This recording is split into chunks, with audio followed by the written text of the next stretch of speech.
Welcome back to Old War Stories with Uncle Jay. This one is entitled Old Word Processor Tricks. This is something that people today are not going to be able to recreate. It was a function of my time, perhaps. I'll explain. When I was a kid, it was the 1980s, and I grew up over the years and graduated from high school in 1997. And in fall of 97, I went to college. And I went to college for a couple of years. I got my degree and all that. But, so I'm college educated. Doesn't buy you nothing, but I'm college educated. Who cares? Maybe that's why I'm so dumb. Anyways, the years went on, but in the 80s, you had a choice where you needed to deal with words. You could have an old-fashioned typewriter, an electric typewriter, a machine, a dedicated machine called a word processor. By the way, I own one, a Panasonic.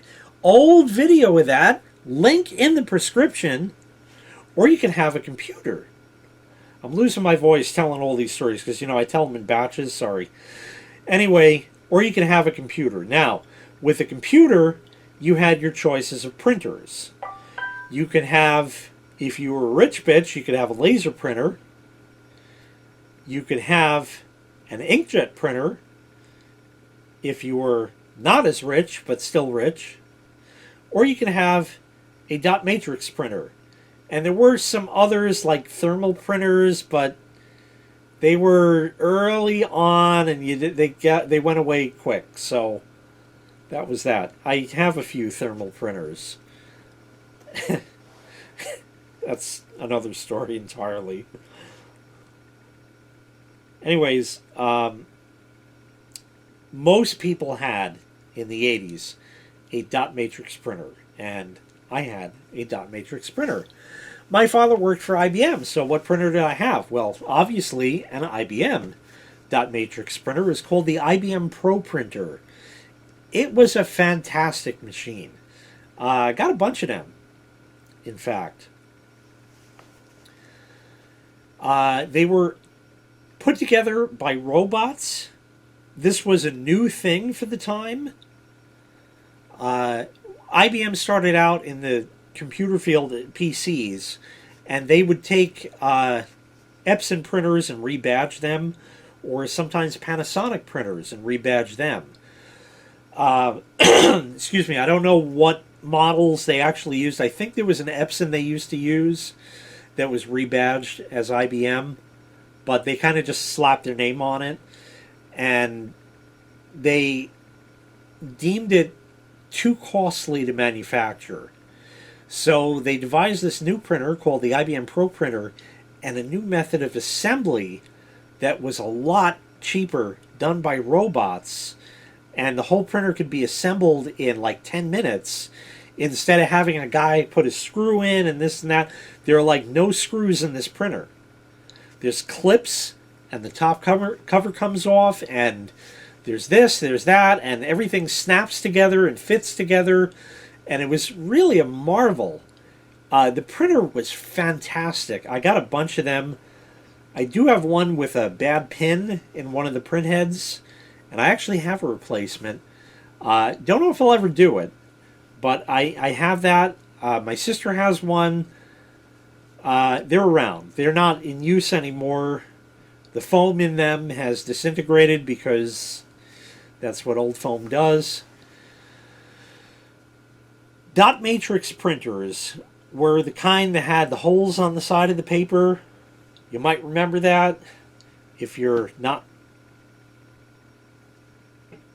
that young.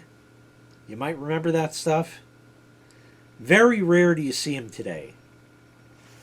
And they had a print head that would go by back and forth, and it would make all kinds of racket. It would go zang, zang, zang, zang, as it would print, but of course a lot slower. And it had a ribbon in it, no ink cartridges or toner cartridges. It had a ribbon. And dot matrix printers printed in text. So you all know about your phone with your damn texting, and forget the little emoticons and shit you put in your text to be cute, which is fucking annoying. Like I had some dick comment the other day on one of my videos, that's a nice clock. And after nice, it had a smiley face, and after clock, it had an emoticon of a clock. I didn't need that shit! You could just say this is a nice clock and be done. What a waste. Anyways, you people with your fucking texting, so what you get is text. Now, yeah, you could send a picture, maybe a short video clip, stuff like that. I get that. But text is just that. Fucking letters. And the printer would excel at printing just text. Because that's really what it was designed to do. Now, you wanted to print a banner out, it would be in black and white typically. There were color dot matrix printers, but they weren't great at any point in their time, really. And it took a long time to print in color. Well, anyways, it was generally in black and white, and you could do it. And these Pro printers certainly would, and any other dot matrix printer for the most part would. But it was a lot slower because it was done in what they call all points addressable mode. So they had to send a whole string of data about fire this pin here, that pin there, this pin here, that pin there. And it wasn't really the data stream that was slow. The printer just would have to, like, get all of that data in and say, holy shit, we got a workload here. Okay, all right, work top to bottom here. Okay, so we'll start printing now. And then it would think about it for a second, and then it would print the entire line and go, all the way across. And then it would, a lot of them would return the print head back, and then you would get the data there, and it was, okay, here we go. It was a lot faster than that. But anyway, it did the trick. So you could print graphics, but typically you printed text. When you printed text on a dot matrix printer, it was made up of dots. Hello, dot matrix. So it was made up of dots. So you had little dots that would make a letter A, or a letter B, or a letter C, or D, or anything else like that. Most printers had a way to enhance the print quality at the expense of speed. Most 9-pin dot matrix printers had a NLQ mode for near letter quality that would give you printing close to, but not really, like that of a typewriter, which, and or word processor for the most part, which were indeed still viable options, and options that were in service during that time. The one thing I have not told you about dot matrix printers is they print with a monospaced font. What is a monospaced font? Okay, get yourself a piece of paper and write the letter W. Now below that, write the letter I, a lowercase I and a lowercase w. Which one takes up more space? Obviously, the W. It's a fatter letter. Well, dot matrix printers did not discriminate between the width of different letters. There was proportional spacing mode, but it typically didn't work right, and it always looked funny. And the IBM Pro printers didn't even offer that as a feature. They were pretty basic, but absolute workhorses could run fucking forever. So they would print in a monospace font. So that means it doesn't matter if it was an I or a W, it would print, and each character would take up the same amount of space. So now, think of a sentence. Well, nobody knows how to write anymore. Alright, video over. Think of a sentence, and you got a bunch of words, obviously. It's kind of a sentence, usually. Although these days, with most people with no ability to spell, no ability to use the right form of a word, or to punctuate, sometimes even put spaces, and the run-on sentences that run fucking rampant. Sentence is a bunch of words. These days, like I said, it's mostly word salad. That's another thing entirely, but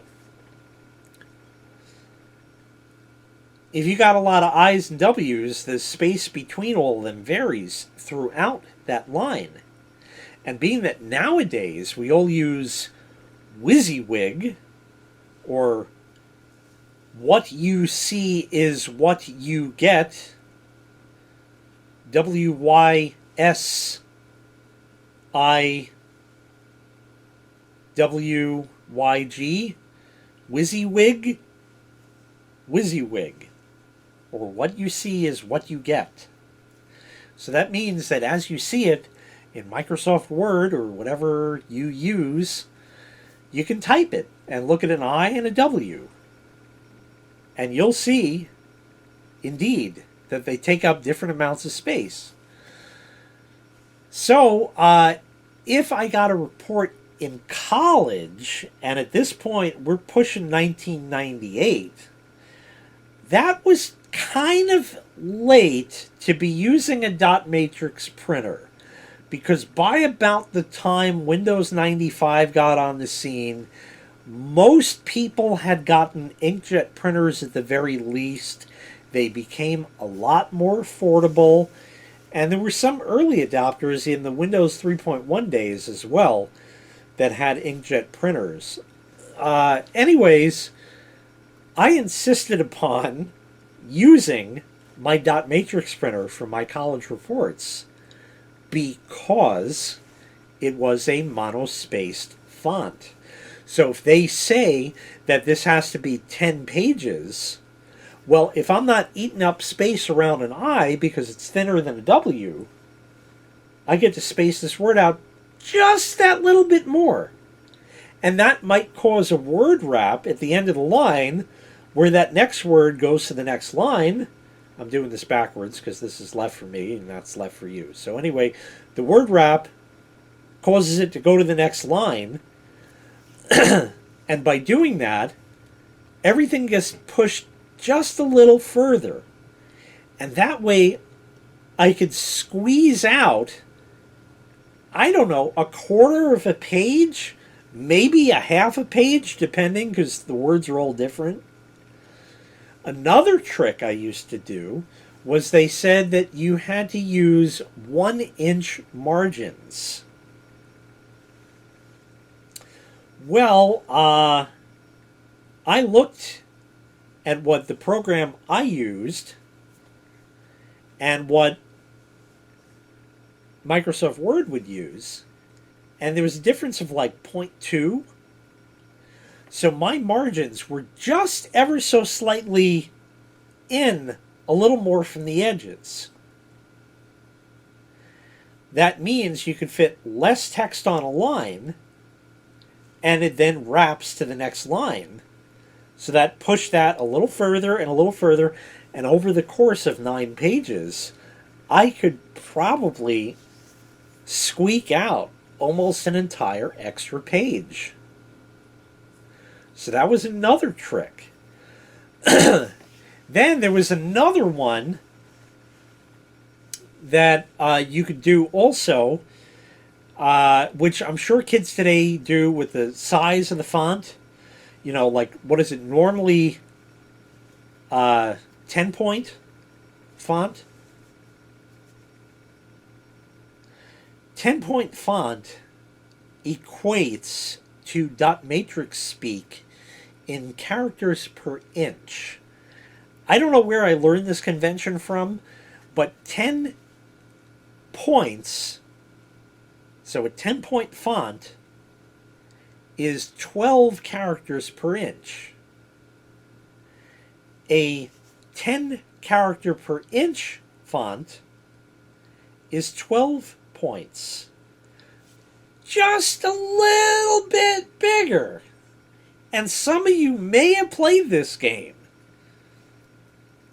but I got to do it in conjunction with the monospaced font and slightly tweaked margins to squeeze out a little bit more for my words than you would get by using a modern computer. Fun fact, at some point when I was in college, I had a class in sociology and I had to write a report. And I did, and I typed it out. And I turned it in, and it didn't look like anybody else's because it was printed on dot matrix with the monospaced font, but everything else was, you know, hunky-dory as it's supposed to be. And I handed it in, and the teacher came back to me, and I got an A on it. He said, listen, this was a great paper. I gave you an A, but you have to get a new ribbon because this is too light. It was hard to read. He said, I'll buy you a new ribbon. And I said, no, I'll get one. Don't worry about it. And I had one, and I put it in. I played his game, and that was it. And I wrote out my college days using a dot matrix printer. I had reports for some science class as well, and that required some pictures. One of the reports did something like that. And I had to print that on my inkjet printer. I had an inkjet printer the whole time. But I would not do the report on there because, again, of everything we just spoke about, I could squeeze out a little bit more than other people were able to. And it was virtually undetectable unless you knew these little tricks and that. And why the professors did not realize this or, you know, pick up on this, I don't know. Maybe they were used to seeing it from the old days and they figured this guy's poor and he only has a dot matrix printer. I don't know. I'm guessing. But they kind of just rolled with it. And in that one report where I had to print out an actual color picture, I did. And they said, why does it look different? I said, well, it's a different kind of paper. Because I had to print that on my inkjet printer. I said, why don't you just print the whole report on there? I said, do you know how much ink fucking costs? Do you know how much this picture costs to print? I said, a dot matrix printer I could print for fucking free, practically. They were not free, but very inexpensively. And I got away with it. But today, they're no more, and you can't have that kind. Everything is WYSIWYG. What you see is what you get. And what you get is shit on. So I was able to use those little tricks back in the day that nobody is really going to be able to repeat in this day and age. That's kind of what I was trying to say. That's all I got for this one. Just some fun shit from back in the day. Thanks so much for watching. I really appreciate it. Make sure you click like, make sure you click subscribe, and take care. We'll see you next time. Bye-bye.